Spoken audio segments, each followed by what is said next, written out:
Hey guys, today in SAO Integral Factor, we are going to learn about skill enhancement.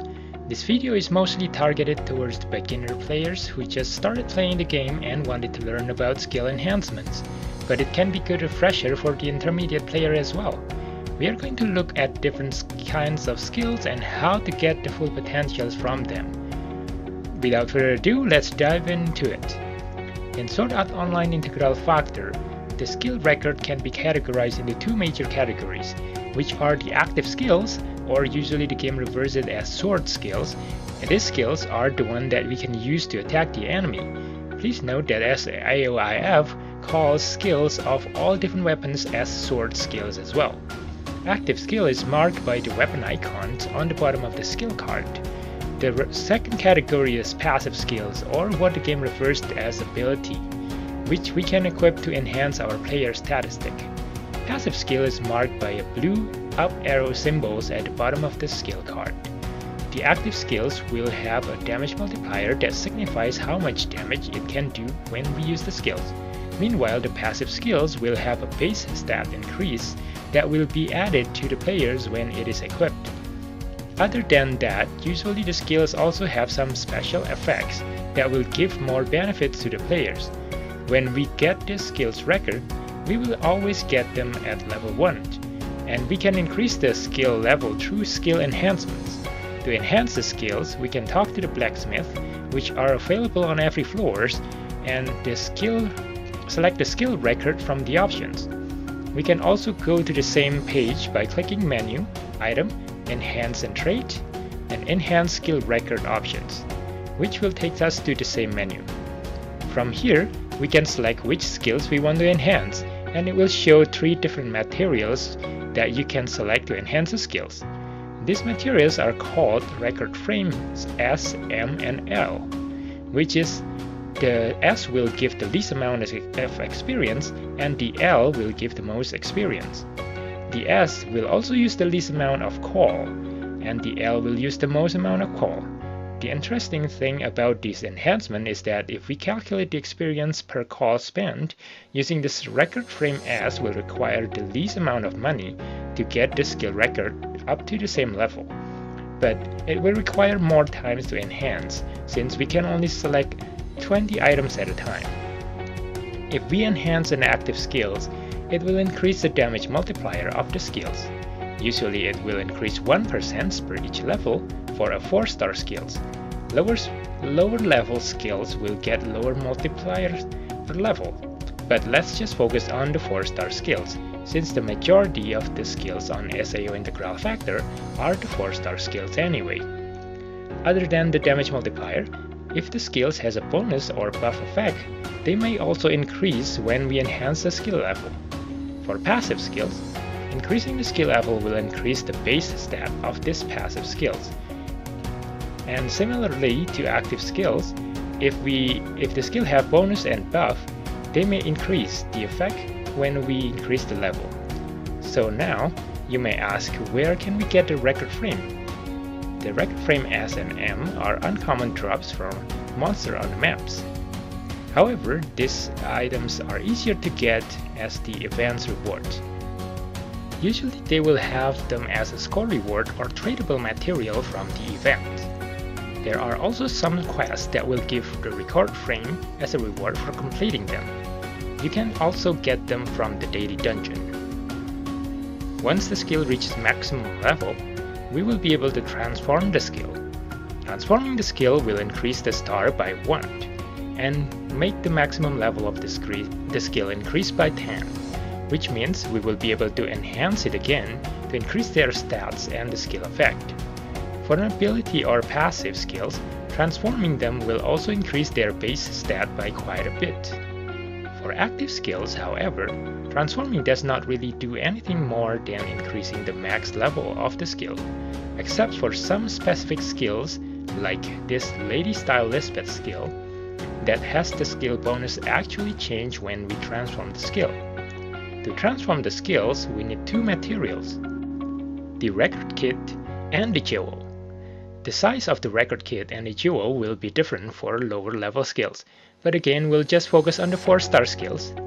The jewel that is required for transforming the skill will be different based on the weapon type of the skills and whether it is an active or a passive skill.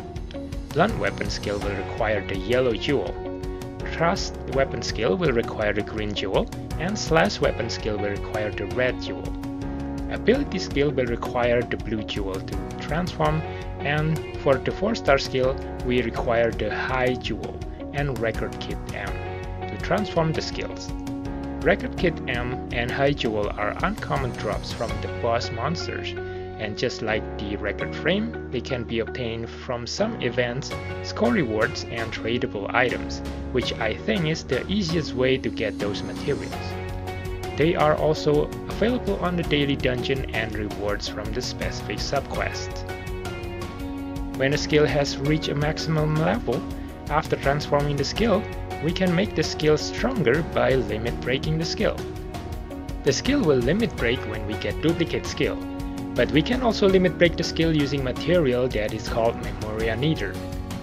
When the skill is limit broken, it will increase the skill maximum level by 2, which will allow us to make the skill stronger by leveling up the skill again.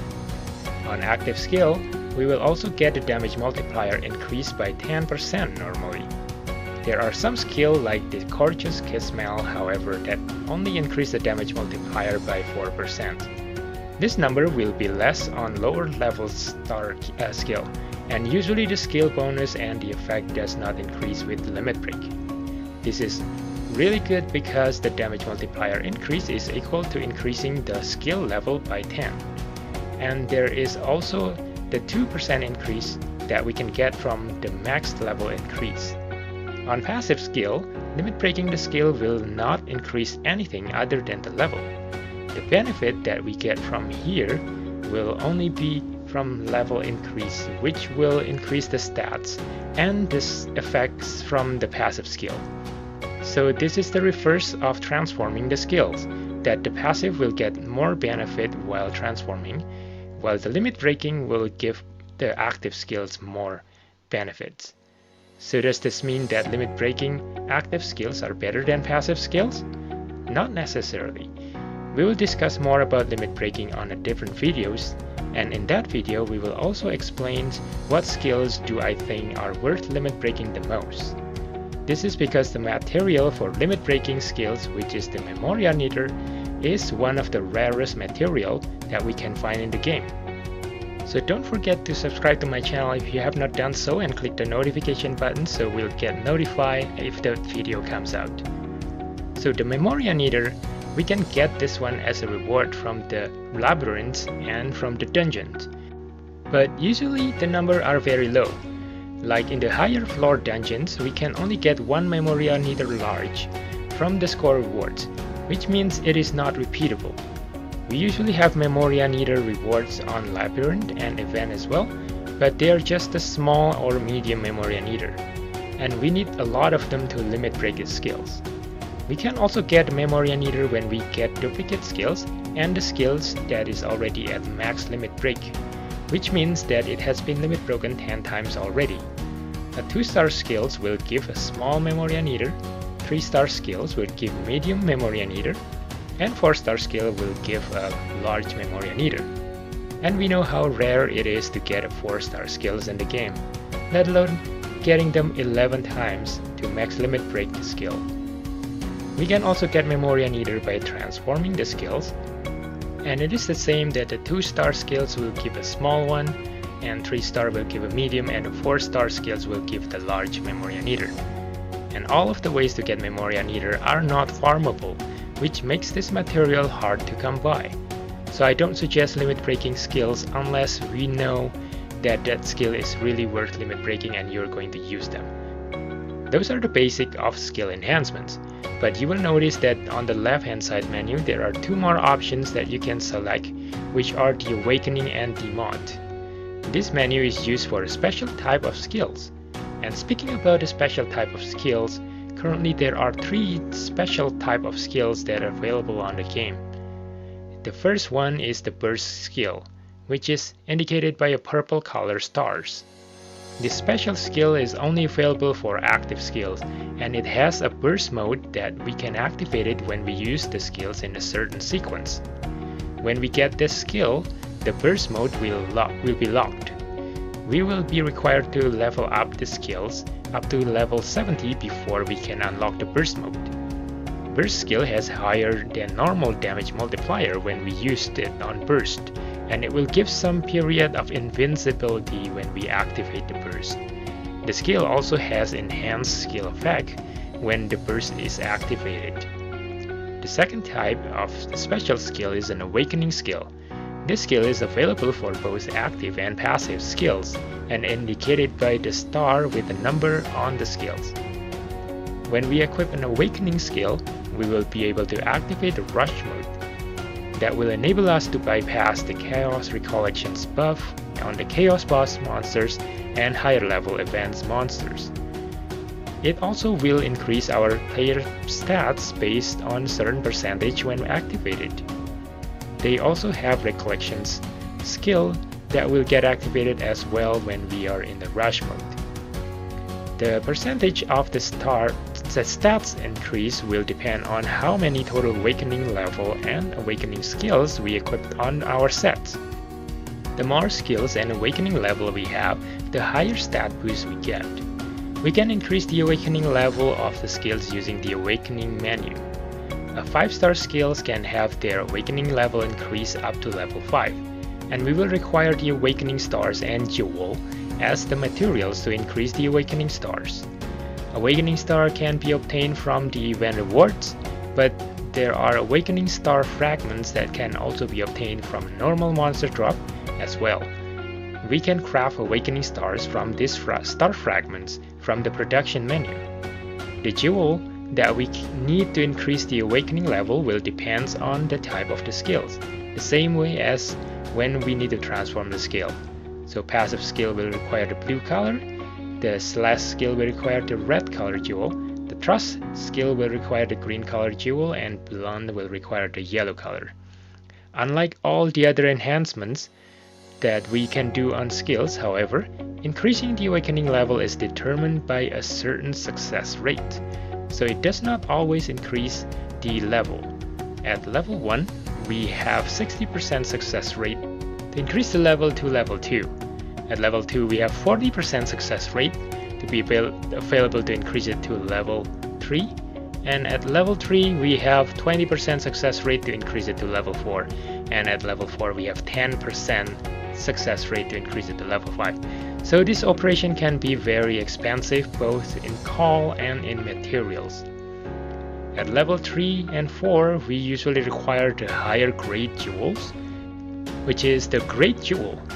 This jewel is not dropped by any monster currently, so we can only get this jewel from the events and trading on the daily dungeon currently. Last but not least is the mod skills, which I have a recent video explaining these skills, so I will just link the video on the card above and the description below instead of repeating it again in here. So please check it out if you would like to know what the mod skills and what kind of enhancement you can do on that skills. So this should cover all the things that you need to know about enhancing skill record to maximize their usage. In the next video, we will talk about which skills are worth limit breaking the most and the reason why. If you like this kind of video, don't forget to leave a like, share, and subscribe to my channel. I'll see you in the next SAO Integral Factor content. Bye now!